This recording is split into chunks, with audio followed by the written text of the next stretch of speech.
otvorio svetu knjigu, ceo život bi mi prošao u grehu. Da nisam čuo jasan poziv taj drag i prešao ka Bogu sudbonosni prag.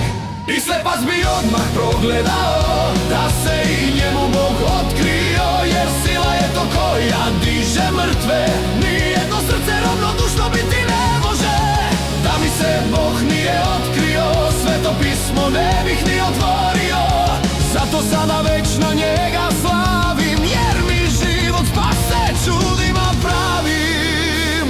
Tvoja je ljubav mene očistila sva, a milost čvrsto u veru utvrdila. Sada te vidim jasno, vidim tvoj put. Trajno sam tvojom slavom dodirnut.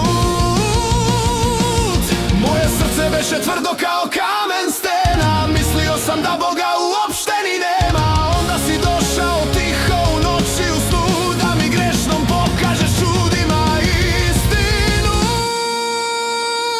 I slepac bi odmah progledao da se i njemu Bog otkrio, jer sila je to koja diže mrtve, nijedno srce ravnodušno biti ne može.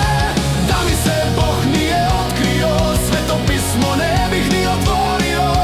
Zato sada večno njega slavim, jer mi život spase čudima pravim.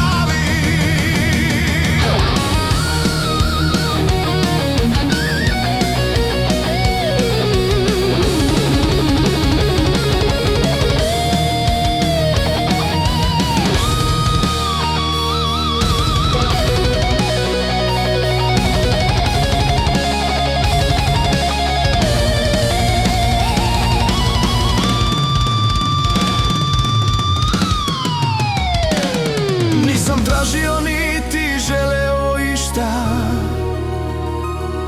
ali ti si dao životu mom smisla.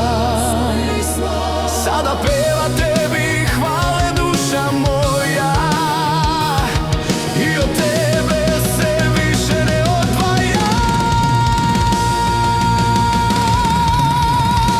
I slepac bi odmah progledao